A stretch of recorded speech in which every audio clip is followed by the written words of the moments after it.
2026 शुक्रवार दिन नेताजी सुभाष चंद्र बोस और वीर सुरेन्द्र साय जन्म जयंती। देशर महान जननायक नेताजी सुभाष चंद्र बोस को गतकाली 129तम जन्म जयंती होता। ए अवसर में पिपिली दर्जीसाई मां दुलादेई मंदिर प्रांगण में नेताजी जयंती तथा पराक्रम दिवस पालित हो जाइछि। पिपिलीर अग्रणी सामाजिक सांस्कृतिक अनुष्ठान जागृति सांस्कृतिक युव संगठन और मां दुलादेवी क्लब पक्षर यह दुई महान जननायकों जयंती तथा पराक्रम दिवस पालन होता बेले अनुष्ठान सभापति प्रभात कुमार महापात्र सभापतित्व एक सभार आयोजन करा।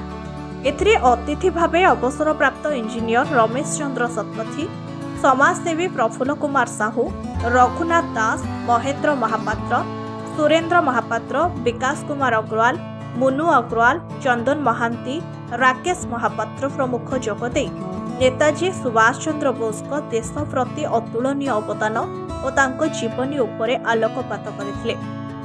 ओडिशा माटीर पुओ सही जननायक नेताजी आमे गर्वित और तांको पराक्रम रे आमे अनुप्राणित होई रहिबा आवश्यक बोली अतिथि माने मत प्रकाश करथिले। Bureau report Pipili news. 7 वर्ष ध्रुव भगवान को पाईगला, 12 वर्ष प्रहलाद भगवान को खुंबर बाहर करदेला। 7 वर्ष 12 वर्ष पिला भगवान को पाई जाउछंती, आमे ताडू बहुत यथेष्ट बड़ हो गले। किंतु आमे भाविचे नहीं आउ टिके समय आउ टिके बुढ़ा आउ टिके बयस बड़ू भल काम करिबा नहीं, भल काम पई बयस नहीं, पिला बड़ू करबा को पड़िबो। एही कथा महापुरुष माने शिक्षा देइचंती। तमे तांकर जीवनी पढ़, बाल्य काल रे भल काम करते।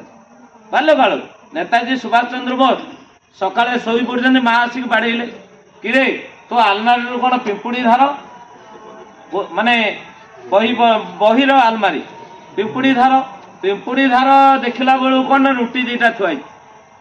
माँ आउ रागिले तते राति मु खाद्य देइथेली रुटी और तरकारी, तोर कौन थोई देइछु पिंपुड़ी खाउचंती। सोई पड़ची बोधे बाबा फेरी जाइचंती कि आसी ना।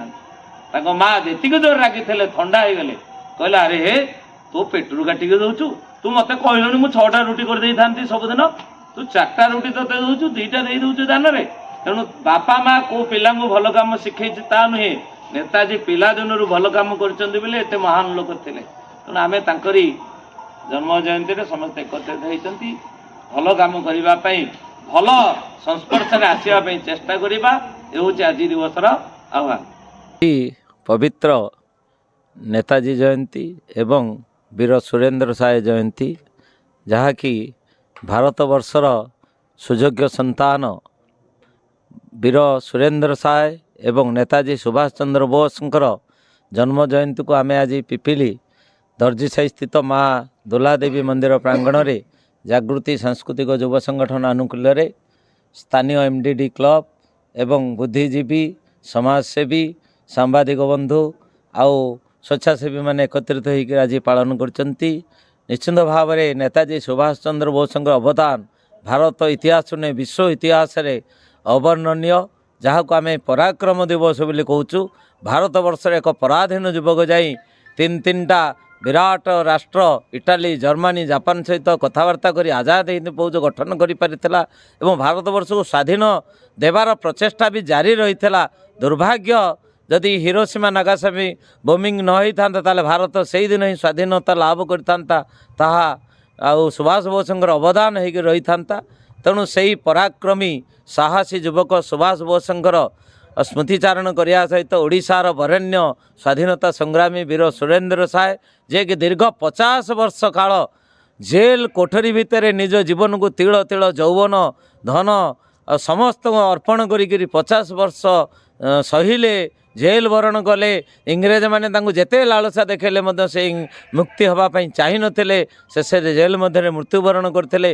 दीर्घ समय धरी से इंग्रेज शासन विरुद्ध युद्ध स्वर उत्तोलन करथिले। सेही दुई जोगजन्मानकर आज जन्म जयंती पालन करी आमे जागृति सांस्कृतिक युव संगठन निजको गौरवान्वित मन करूँ।